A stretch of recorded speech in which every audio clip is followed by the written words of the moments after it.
So I've had this CP33 Kel-Tec 22 LBP sent to me.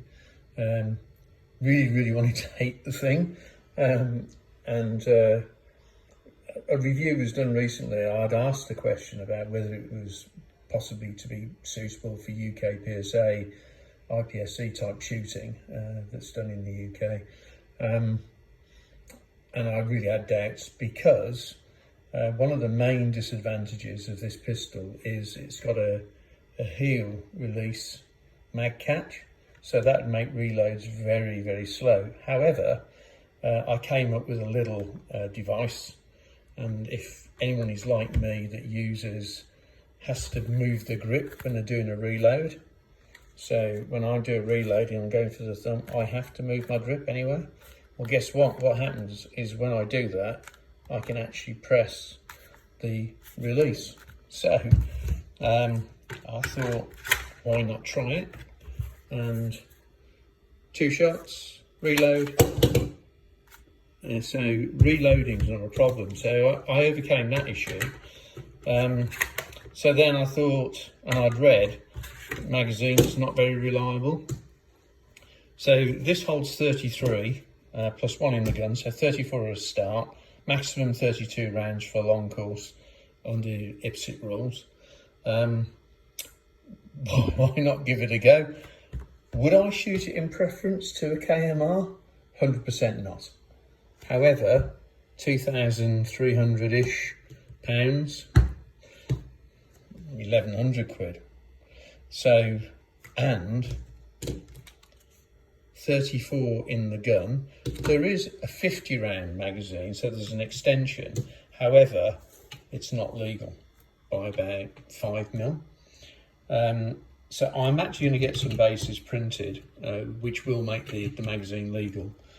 And I think that will hold probably 45 rounds, plenty. So what I did today was I went and shot 400 rounds through this gun without a single malfunction, and boy, does it shoot flat. The gun just doesn't move. If you get a good grip on it, it doesn't move. So why is that? And that's because the bolt is only this big in here, so there's not a lot of mass. It is steel. This racker doesn't reciprocate when it's cycling. This is purely for racking in. The one issue I found was on putting the full mag in. If you mess about and you don't give it a full rack back, it can fail to feed the top round off at that point, but only if you don't give it a full rack.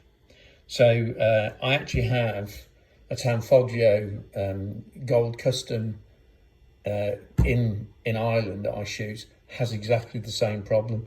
So you know, it's something you have to live with. I've learnt to deal with that gun in Northern Ireland.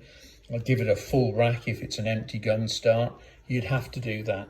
So shot very well. It was accurate.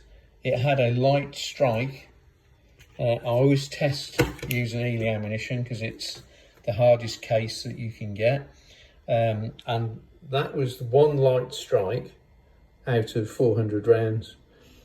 Just to demonstrate, I put a mag in my KMR, just one mag of 23 rounds, and these are all the light strikes from the KMR. You can see the strike is different. Let me put it in there. You'll see that the firing pin on the CP, the Kel-Tec, is a fatter firing pin than this. It's just something, a quirk of Eley cases.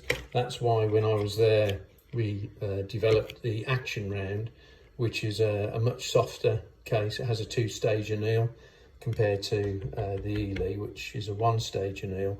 And as a result of that, the case is very hard. So if you compare the strike depth, the rim on the Eley case is about 31 thou, and if I measure this, I've got around about a 7 thou penetration. With this CCI case, it's a 42 thou-ish rim thickness, and the strike from the KMR gives me around about 10 thou of strike penetration. So the case is just that much softer, and that's why you get light strikes with Eley ammunition. Anyway, that's an aside. It shot extremely well. I actually think for these are £1,100 retail. This modification is very easy to do. That is simply a pin, a 3mm pin, 3.5mm pin, sorry, with some with a nut on this side. I've used a wing nut because that's the only one I had available, and some heat shrink sleeving to make a little lever that I can operate with my hand on the reload. I found it very, very easy to do.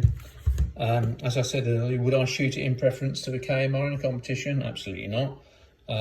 However, for 1,100 quid, and you can get magazines with 33 rounds plus one in the spout, so 34 rounds.